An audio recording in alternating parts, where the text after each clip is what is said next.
Good morning, students. So, in the due course of our discussion, now topics which we have discussed are buffer solution. Okay. So, what is buffer solution?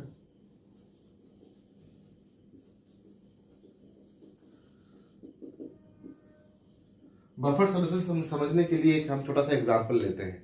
ठीक है. मान लो कि एक वार हो रहा है, कहीं किसी वार फील्ड में वार हो रहा है और वहां पे दोनों पार्टी के जो ओपोनेंट आर्मी पीपल है, मतलब जो मिलिट्री है, वो लड़ाई कर रहे हैं. ठीक है.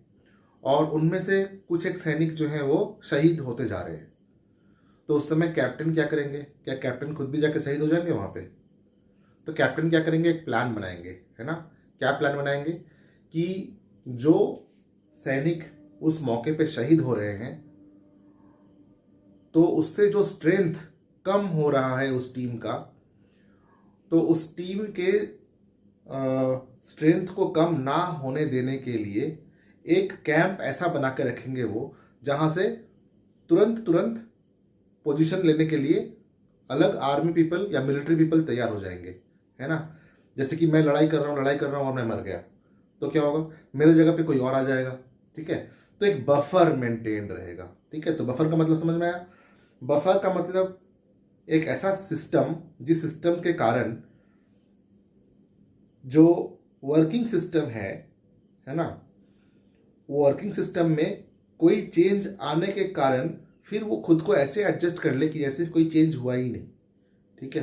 तो इससे क्या होता है? इससे एक सिस्टम का जो भी पीएच है ना, पीएच, वो मेंटेन रहता है. जैसे बहुत सारे ऐसे केमिकल रिएक्शंस हैं जिस केमिकल रिएक्शंस में या एक्सपेरिमेंट्स में हमें एक पर्टिकुलर पीएच को मेंटेन रखना पड़ता है.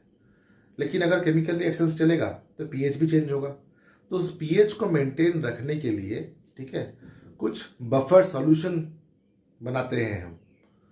केमिस्ट लोग तो यहां तक कर चुके हैं आज तक कि बफर टैबलेट्स भी बना चुके हैं. ठीक है. जैसे जब हम हार्डनेस ऑफ वाटर चेक करते हैं, ठीक है, हार्डनेस ऑफ वाटर तो पढ़ा था आपने क्लास 10 में. हार्डनेस ऑफ वाटर कैसे चेक करते हैं? Magnesium bicarbonate, calcium bicarbonate, magnesium carbonate, calcium carbonate. ठीक है. इनको हम क्या करते हैं? इनको हम we make them to undergo reaction with और अंडरगो टाइट्रेशन विथ ईडीटीए, है ना. What is EDTA? Ethylene diamine tetra acetate. तो जब ये रिएक्शन होता है तो उसमें एक इंडिकेटर डालते हैं, उसे कहते हैं एरिक्रोम ब्लैक टी, ईबीटी इंडिकेटर, है ना. तो इस रिएक्शन के दौरान जो सॉल्यूशन का जो पीएच है, वो पीएच जो है एक पर्टिकुलर फिक्स्ड वैल्यू में होना चाहिए. नहीं तो क्या होगा कि जो ईडीटीए है और जो मैग्नीशियम आयन है उनके बीच में बॉन्ड नहीं बनेगा. ठीक है. तो उनके बीच में बॉन्ड बनता जाए, है ना, या जो भी काम है वो होता जाए, उसके लिए एक पर्टिकुलर पीएच को मेंटेन करना जरूरी होता है. ये माइक्रोबायोलॉजी में भी यूज करते हैं. जब हम कोई कल्चर मीडियम बनाते हैं तो उस कल्चर मीडियम में माइक्रोब्स के बढ़ने के कारण माइक्रोब्स के जो टॉक्सिन निकलते हैं वो सॉल्यूशन के पीएच को डिस्टर्ब कर सकते हैं. इसलिए कल्चर मीडियम में भी हम एक बफर सॉल्यूशन बनाते हैं. ठीक है. भले माइक्रोबायोलॉजिस्ट को शायद वो पता ना हो और वो एज ए प्रोटोकॉल डाल देते हो, लेकिन उसमें एक बफर सिस्टम होता है. तो कैसे होता है बफर सिस्टम? बफर सिस्टम दो तरह का हो सकता है, एसिडिक बफर या बेसिक बफर. तो हम पहले एक एसिडिक बफर का एग्जांपल लेते हैं. ठीक है. What is buffer solution? A solution containing either weak acid and its salt or weak base or its salt, corresponding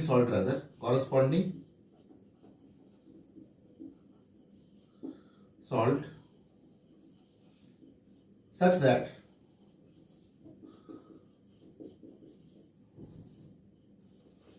the pH of the solution does not change.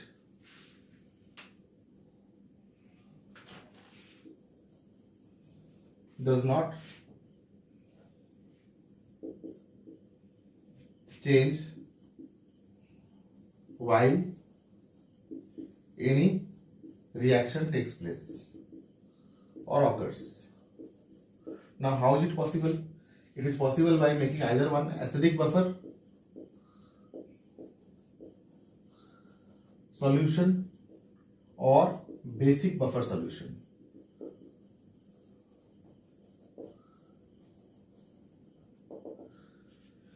तो ये हमने एक vessel लिया, ये बेसिक बफर लिया, और यहां पे हमने एक एसिडिक बफर सॉल्यूशन लिया. कैसे लेंगे? बेसिक बफर के लिए एक वीक बेस लेंगे, जैसे अमोनियम हाइड्रोक्साइड, और उसका corresponding salt ammonium chloride. Acidic buffer में हम एक वीक सॉल्ट लेंगे, वीक एसिड CH3COOH, और इसका कॉरस्पॉन्डिंग सॉल्ट CH3COO -Na+. ठीक है, तो ये है बेसिक बफर.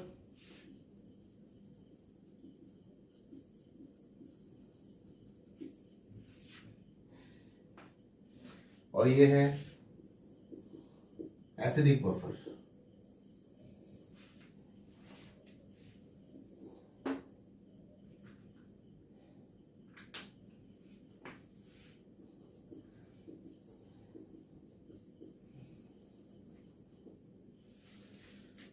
तो इस सॉल्यूशन में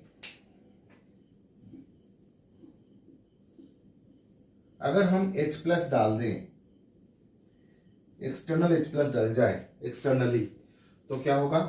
OH इसे कंज्यूम करके वाटर बन जाएगा, फिर न्यूट्रल हो जाएगा. और अगर बेस डल जाए, अगर कोई बेस डल जाए तो क्या होगा? ये रिएक्शन बैकवर्ड जाएगा. अमोनियम हाइड्रोक्साइड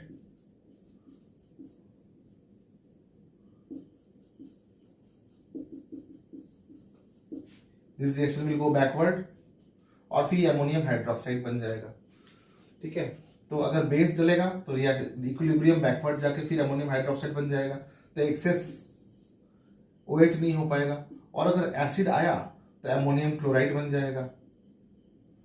ठीक है, तो इस प्रकार से हम एक बफर सॉल्यूशन बना सकते हैं. उसी प्रकार से इसमें जो इक्विलिब्रियम है वो कैसा है? CH3COO and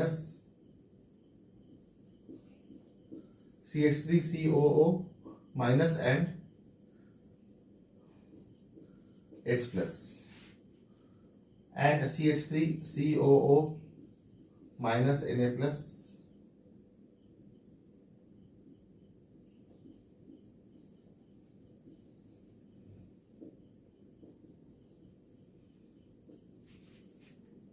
तो इसमें अगर कोई एक्सेस बेस आ जाए, कोई अगर एक्सेस बेस डाले, इसके अंदर एक्सेस बेस डाले, तो NaOH बन जाएगा. और NaOH क्या होगा? NaOH एसिड के साथ न्यूट्रलाइज कर जाएगा, और फिर sodium salt of acetic acid बन जाएगा. और अगर किसी ने अगर इसमें एक्सेस एसिड डाल दिया, तो एक्सेस एसिड क्या क्या करेगा? एक्सेस एसिड इसे हाइड्रोलाइज करके फिर ये एसिड बन जाएगा. एसिड बनने के बाद ये बेस के साथ फिर सोडियम एसिड बन जाएगा. तो even if we add small quantity of H+ ion or OH- ion externally, a buffer solution will not let the pH to change to a large extent. Okay, तो इसे कहते हैं हम बफर सिस्टम, है ना, कि कितना भी बाहर से दुश्मन आ जाए और सैनिक शहीद होने लगे, फिर भी हमारे बेस कैंप में कुछ ना कुछ ऐसे कैटायन या एनायन होंगे जो फिर से वो अपने आप को एडजस्ट करके सेम पीएच लेवल में आ जाएंगे, मतलब सेम स्ट्रेंथ हो जाएगा टीम का. ठीक है, तो मैंने एक एनालॉजिकल एग्जांपल देके बफर सिस्टम को समझाने की कोशिश की है. आप लोग बफर सिस्टम को समझने के लिए टेक्स्ट बुक को फॉलो करिएगा एक बार. ठीक है, टेक्स्ट बुक में go through what buffer solution is, and I will be giving you some written material also about buffer solution. So give some time about buffer solution. Okay, it is a very important topic. So give some time to buffer solution. Then we will come to hydrolysis of salts. It is nothing. Hydrolysis of salts is nothing. We had discussed this point earlier also कि कोई भी salt जो है water के presence में क्या होता है, वो आयोनाइज कर जाता है. जैसे ये Na+Cl- है, H2O के प्रेजेंस में Na+ एक्वेस और Cl- एक्वेस बनता है. अगर वीक स्ट्रॉन्ग एसिड था तो this was 100% ionised. But if it will be weak acid, weak salt like say CH3COO- Na+, this is a weak electrolyte, so this will undergo a reversible process. It will form CH3COO- Na+, and it will have some degree of dissociation which will be fractional. Some degree of dissociation will be there, which will be a fraction.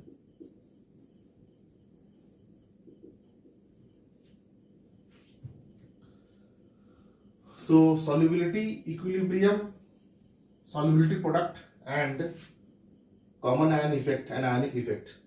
These topics are interrelated and we will be doing this separately. Okay.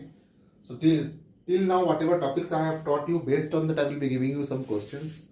Okay. So these terms are very small term, but you need to have a little deep understanding about it. That is why I am taking so much time to make you understand the basic terms and definitions clearly and in an elaborate manner. Okay.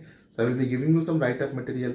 I will be sending you some animations also to understand how the molecules move, how buffer systems are formed, why we make buffer systems. So more of that you will understand with additional contents which I will send you along with this video. Okay. Thank you.